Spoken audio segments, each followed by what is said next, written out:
பாயின் மீது புரண்டு புரண்டு படுத்து கொண்டிருந்தாள் நந்தினி. பக்கத்தில் உள்ள சர்ச்சிலிருந்து மணி அடிக்கும் சப்தம் கேட்டது. 2 தடவை அடித்துவிட்டு அது ஓய்ந்தது. மணி 2 ஆகி விட்டதா? ஐயோ, இன்னும் கொஞ்ச நேரத்தில் பொழுது விடிய ஆரம்பித்து விடும். அது வரைக்கும் இப்படிதான் பாயில் புரண்டு கொண்டிருக்க வேண்டுமா என மனது சந்தோஷத்துடன் அழுத்து கொண்டது. வானத்தில் மேகம் மிதப்பது போல அவளது மனம் சந்தோஷத்தில் மிதந்து கொண்டு இருந்தது. சந்தோஷத்தில் தூக்கம் வராமல் புரண்டு கொண்டு இருப்பது கூட ஓர் இனிய அவஸ்தைதான் என தோன்றியது.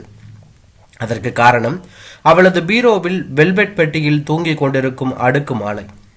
இதனால் வரைக்கும் இரவில் தூக்கம் வராமல் நந்தினி பாயை பிராண்டி கொண்டு இருந்தாள் என்றால் அது ஏதாவது மனக்கவலையின் காரணமாக தான் இருக்கும். ஏன் விடுகிறதோ என்றுதான் கவலைப்பட்டிருக்கிறாளே தவிர எப்போது விடியும் என்று ஆவலுடன் எதிர்பார்த்து இதுவரை காத்திருக்கவில்லை. ஆனால் இன்றுதான் விடிகளை ஆவலுடன் எதிர்பார்த்து கொண்டிருக்கிறாள். பக்கத்தில் படுத்திருக்கும் கணவன் கணேசனை பார்த்தாள். இவளின் உணர்வுகள் எதையும் தெரிந்து கொள்ளாதவனாய் நித்ரா தேவியின் இறுக்கமான அணைப்பில் ஆழ்ந்த தூக்கத்தில் இருந்தான். மெதுவாக எழுந்தாள். பீரோவை திறந்தாள். உள்ளே இருந்த சிகப்பு கலர் பெட்டியை ஒரு குழந்தையை தூக்குவது போல தூக்கினாள். மெதுவாக பெட்டியை திறந்து பார்த்தாள். உள்ளே அந்த இருட்டிலும் பளபளவென மின்னிக்கொண்டு இருந்தது அவளின் நீண்ட நாள் கனவான அடுக்கு மாலை. தூங்கும் குழந்தையை ரசிக்கும் தாயை போல அந்த மாலையை ரசித்து பார்த்தாள். குழந்தையை ரசிக்கும் தாய் அதன் தூக்கம் கலையாமல் அதை மெல்ல தொட்டு தடவி கொஞ்சுவதைப் போல அந்த மாலையை மெல்ல தடவி கொடுத்தாள்.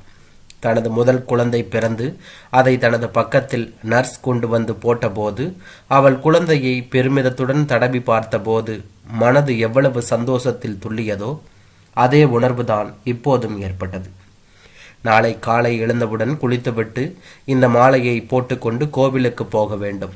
பக்கத்து வீட்டு கமலா, எதிர்த்த வீட்டு மேரியக்கா, ஏன் இந்த தெருவில் உள்ள எல்லோருமே இதை பார்த்துவிட்டு விசாரிப்பார்கள்.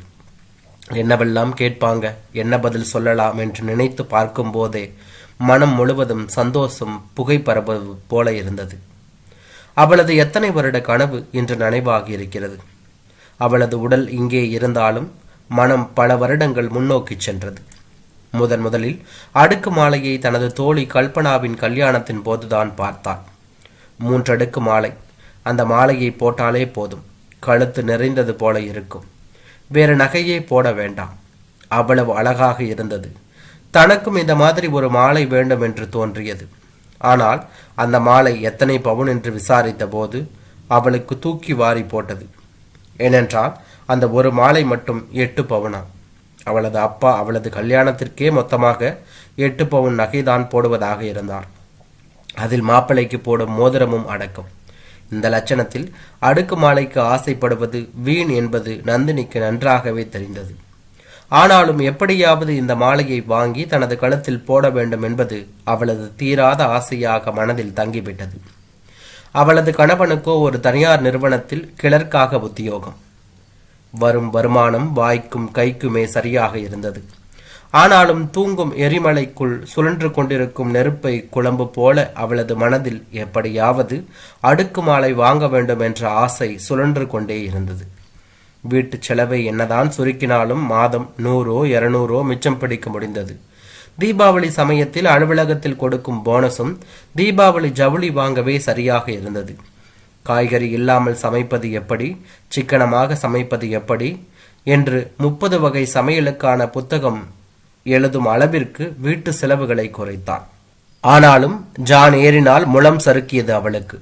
பிறகு தனது கணவனிடம் கெஞ்சி கூத்தாடி பக்கத்தில் உள்ள கார்மெண்ட்ஸ் ஒன்றிற்கு வேலைக்கு போக சம்மதம் வாங்கினாள். தனது சம்பளத்தில் மாதம் 1 கிராம் தங்கமாவது வாங்கியே தீர வேண்டும். ஒரு மாதத்திற்கு 1 கிராம் வாங்கினால் ஒரு வருடத்திற்கு 1.5 பவுன் வாங்கிவிடலாம். இப்படியே தொடர்ந்து வாங்கினால் 6 வருடத்தில் 9 பவுன் வாங்கிவிடலாம். அதை அப்படியே கொண்டு போய் ஆசாரி கிட்ட கொடுத்து அடுக்கு மாலை பண்ணிவிடலாம். எக்ஸ்ட்ரா இருக்கிற 1 பவுன் சேதாரத்துக்கு சரியா இருக்கும் என கணக்கு போட்டு பார்த்தாள். ஐயோ, இன்னும் 6 வருஷம் காத்திருக்க வேண்டுமோ என்ற மலைப்பு ஒரு புறம் எட்டி பார்த்தது. அப்புறம் 6 வருஷம் 6 நிமிஷத்துல ஓடி போய்விடும் என்பது இவளுக்கு புரிந்தது. இப்பதான் நாம இரட்டை ஜடை போட்டுக்கிட்டு ஸ்கூல் அடியெடுத்து வச்ச மாதிரி இருக்கு. அதுக்குள்ள காலேஜ் முடிச்சுட்டு இப்ப கல்யாணம் ஆகியே 2 வருஷம் முடிய போகுதே. நாள்தான் அவ்வளவு வேகமாக ஓடுதே. அதே மாதிரி இந்த 6 வருஷமும் கண்மூடி திறப்பதற்குள் ஓடிவிடும் என்று தன்னை தானே சமாதானப்படுத்தி கொண்டாள். ஆனால் அவள் நினைத்த மாதிரி 6 வருஷத்திற்குள் தேவையான தங்கத்தை சேர்க்க முடியவில்லை. இடையில் 2 குழந்தைகள் வேறு பிறந்து அதற்கான பேறுகால லீவு முடிந்து வேலைக்கு போனாலும் குழந்தைகளுக்கு பால், மருந்து என குழந்தைகளுக்கான செலவுகளே 3 வருடங்களுக்கு இழுத்துவிட்டது. 1 மாதத்திற்கு 1 கிராம் வாங்க வேண்டும் என்று நினைத்தாலும் சில மாதங்கள் வேறு செலவு முளைத்துவிடும். ஆக கஷ்டப்பட்டு எப்படியோ 12 வருடத்திற்குள் 9 பவுனை சேர்த்து விட்டாள். ஆசாரியிடம் தங்கத்தை கொடுத்து மாலை செய்ய சொல்லலாமா அல்லது கடையில் போய் ரெடிமேடாக தங்க நகை வாங்கலாமா என யோசித்தாள். ஆசாரியிடம் தங்கத்தை கொடுத்துவிட்டு காத்திருக்க விருப்பமில்லை. இதுவரை காத்திருந்த அவளால் இனியும் காத்திருக்க முடியும் என்று தோன்றவில்லை. எனவே கடையிலேயே போய் அவள் ஆசைப்பட்ட அடுக்கு மாலையை வாங்கி கொண்டு வந்து விட்டாள். முதலில் அதை சாமியின் முன்பு வைத்து விட்டாள். ஆனால் கொஞ்ச நேரம் ஆனதும் பயம் வந்துவிட்டது. ஐயோ, யாராவது எடுத்துக்கொண்டு போய்விட்டால் என்ன பண்ணுவது என்ற எண்ணம் வரவும் அதை எடுத்து பீரோவில் வைத்து பூட்டிய பிறகே மனசு நிம்மதியானது. வழக்கமாக காலையில் இன்னும் கொஞ்ச நேரம் தூங்கலாமா என்ற எண்ணம் தலை தூக்கும். ஆனால் இன்று மிக உற்சாகமாக எழுந்தாள். காலையில் இட்லி பண்ணும் போது கூட கொஞ்சம் கேசரியும் கிளறி கொண்டாள். இன்றைய பொழுது இனிப்புடன் ஆரம்பிக்க வேண்டும் என்று கேசரியில் சற்று தாராளமாகவே நெய்யும் சர்க்கரையும் போட்டு கிளறினாள். அடுக்கு மாலை போடும்போது பட்டுப்புடவை கட்டினால்தான் நன்றாக இருக்கும் என தனது கல்யாண பட்டை முதல் நாளே எடுத்து அயன் பண்ணி வைத்து விட்டாள். அதை உடுத்துவதற்காக வெளியே வைத்துவிட்டு குளிக்க கிளம்பினாள். குளித்துவிட்டு வெளியே வரும்போது மாமனார் ரூமிலிருந்து அலறும் சத்தம். என்னவென்று பார்த்தபோது நெஞ்சை பிடித்து கொண்டு வலியினால் துடித்து கொண்டிருந்தாள். ஆஸ்பத்திரியில் கொண்டு போய் சேர்த்த போது இசிஜி எடுக்கணும், ஆன்ஜியோ எடுக்கணும், உடனடியே 50,000 கட்ட வேண்டும் என்று சொல்லிவிட்டார்கள். கணேசனுக்கு என்ன பண்ணுவது என்றே தெரியவில்லை. 50,000 எப்படி புரட்ட? ஏதோ 4,000 5,000 என்றால் கூட யாரிடமாவது கடன் வாங்கலாம். 10,000 வரை கூட ஆபீஸில் கேட்டு வாங்கலாம். ஆனால் 50,000 பணத்திற்கு என்ன பண்ண என்று கையை பிசைந்து கொண்டு இருக்கும்போது, நந்தினி, கவலைப்பட வேண்டாங்க, பணத்துக்கு நான் வழி சொல்றேன். நான் புதுசாக வாங்கியிருக்கிற அடுக்கு மாலையை அடகு வைங்க. அவசரத்துக்கு பயன்படாத நகை இருந்துதான் என்ன பிரயோஜனம்? இப்போ மாமாவை காப்பாற்றணும் என்று மாலையை அவனிடம் கொண்டு வந்து கொடுத்தாள். அடகு வைத்த நகையை மீட்பதற்காக மறுபடியும் வேலைக்கு போக ஆரம்பித்தாள். நகையை மீட்டும் விட்டாள். அவள் கணவன் கணேசன் இவளிடம் வந்து, நந்தினி, ஆஃபீஸிற்கு சைக்கிளில் போக சிரமமாக இருக்கு. இப்போ வயசு வேற 40 தாண்டிட்டா பழையபடி சைக்கிளில் மிதிக்க முடியல, முட்டியெல்லாம் ரொம்ப வலிக்குது. அதனால் ஒரு பைக் வாங்கலான்னு நினைக்கிறேன். ஆஃபீஸில் வண்டிக்கு லோன் போடலான்னு இருக்கேன் என்று மெதுவாக இவளது தாடையை கொஞ்சலாக பிடித்தபடி பேச ஆரம்பித்தான். லோன் போட்டால் பணத்தை பிடிப்பாங்களே. இப்போ வர்ற வருமானத்தில் குடும்பம் நடத்துறது ரொம்ப சிரமமாக இருக்குது. இதில் லோனுக்கு வேற பணம் பிடிச்சிட்டா மிச்சம் இருக்கிற பணத்தில் எப்படி குடும்பத்தை ஓட்ட முடியும்? அதெல்லாம் ஏற்கனவே யோசிச்சு விட்டேன். அடுத்த மாதம் எனக்கு இன்க்ரிமெண்ட், அதனால் சம்பளம் கூடும். அதை வச்சு லோனை கட்டிடலாம். உன்னையும் அப்படியே வண்டியில் கொண்டு போய் உன் ஆஃபீஸில் விட்டுருவேன். நீயும் லொக்குன்னு அவதியாக ஆஃபீஸ்க்கு ஓட வேண்டாம். உடுத்தின சேலை மடிப்பு களையாமல் சொகுசாக ஆஃபீஸில் போய் இறங்கிடலாம் என்று மேலும் ஆசை வார்த்தையை கூறினார். சரி, உங்கள் இஷ்டம், வண்டி வாங்கிக்கோங்க என்று பச்சை கொடி காட்டினார். ஆனால் அதுக்கு உன்னோட உதவியும் தேவை என்று இழுத்தான். என்னோட உதவியா?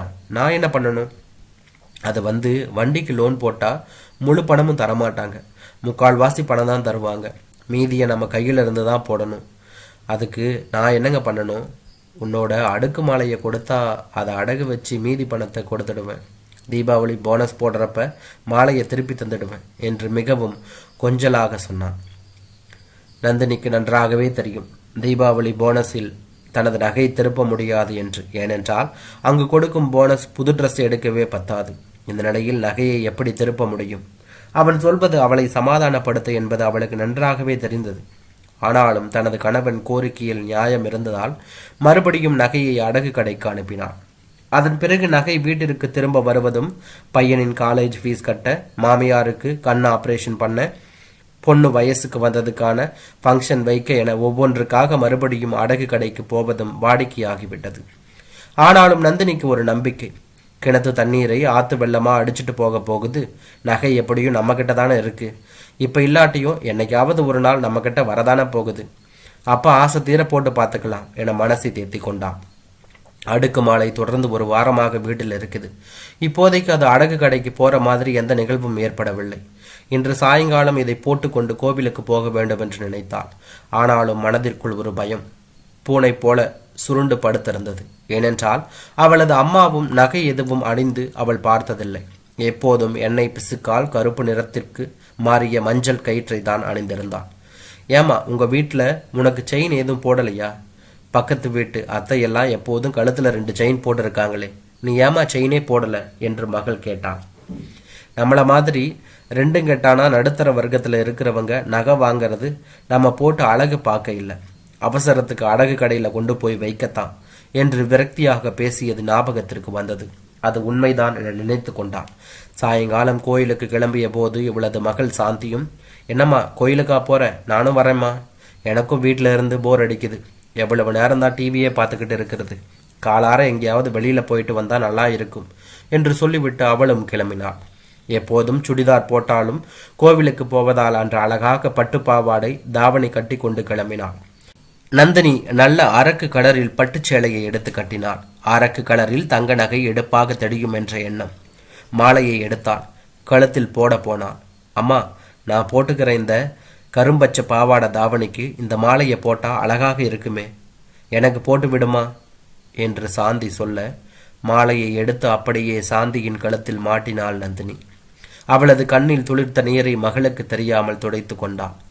அந்த கண்ணீர் தான் ஆசைப்பட்ட மாலையை போட முடியாமல் போய்விட்டதே என்ற கவலையினாலா, அல்லது தான் ஆசைப்பட்டதை தனது மகளாவது போட்டு அழகு பார்க்கிறாளே என்ற ஆனந்தத்தினாலா என்பது அவளுக்கே புரியவில்லை.